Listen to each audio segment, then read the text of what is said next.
મિત્રો આજે આપણે વાત કરવાના છીએ મહિલા વૃત્તિકા યોજના વિશે, જેમાં તમને દરરોજ 250 રૂપિયાની સહાય છે એ મળવા પાત્ર છે. લાભ કોને મળશે આ યોજના વિશે સંપૂર્ણ માહિતી તમને આ વિડીયોની અંદર આપવાની છે, તો વિડીયોને પૂરો જોવા વિનંતી. જો તમને વિડીયો ગમે તો લાઈક કરી દેજો, તમારા મિત્રો સુધી શેર કરજો અને ચેનલને સબસ્ક્રાઈબ કરી લેજો. સાથે બેલ આઇકન પર પણ ક્લિક કરી લેજો, જેથી આવી કોઈ પણ માહિતી આપ સુધી પહોંચતી રહે. ચાલો શરૂ કરીએ.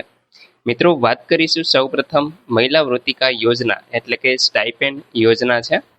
આ યોજના હેઠળ બાગાયતી પાકોના મૂલ્યવર્ધન, કેનિન અને કિચન ગાર્ડન વિષય પર તાલીમ છે એ પૂરી પાડવામાં આવે છે. આ યોજના હેઠળ તાલીમાર્થી દીઠ નિયમ અનુસાર 250 રૂપિયા પ્રતિ દિવસ વૃત્તિકા તરીકે તમને મળવાપાત્ર થાય છે. હવે મિત્રો, આ યોજનાની જે તાલીમ છે એ કેટલા દિવસ મળે છે, તો કે આ યોજના હેઠળ અરજદારને 2 કે 5 દિવસની તાલીમ છે એ પૂરી પાડવામાં આવે છે. મિત્રો, જ્યારે તમે ફોર્મ ભરો ત્યારે તમને છે એ ઓપ્શન મળે છે કે તમારે કેટલા દિવસની તાલીમ જોઈશે, તો તમારે સિલેક્ટ કરવાનું હોય છે 2 દિવસની તાલીમ મેળવવી છે કે પછી 5 દિવસની. મિત્રો, આ તાલીમ વર્ગમાં તાલીમાર્થીઓની સંખ્યા ઓછામાં ઓછી 20 અને વધુમાં વધુ 50 હોય તો આ જે તાલીમ છે એ શરૂ કરવામાં આવે છે અને એના માટે તમને કોલ કરવામાં આવશે. આ યોજના હેઠળ તાલીમાર્થીનો સમય દૈનિક ઓછામાં ઓછા 7 કલાકનો રહેશે. એટલે કે મિત્રો, માની લો કે તમે 2 દિવસ કે 5 દિવસની તાલીમ માટે આ અરજી કરો છો, તો તમારે દરરોજ 7 કલાક માટે છે એ આમાં ટાઈમ આપવો જોશે અને તમને કહેવામાં આવશે કે તમારે આ જગ્યાએ તાલીમ મેળવવા આવવાનું છે.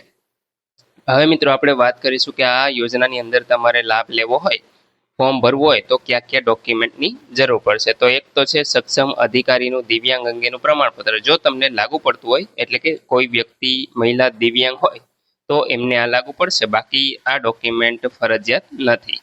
ત્યાર પછી મિત્રો, આધાર કાર્ડની નકલ તમારે ફરજિયાત આપવાની છે. બેંક પાસબુકની નકલ અથવા તો કેન્સલ ચેક તમારે જોશે અને એક તમારી પરમિટ એટલે કે રેશન કાર્ડની નકલ.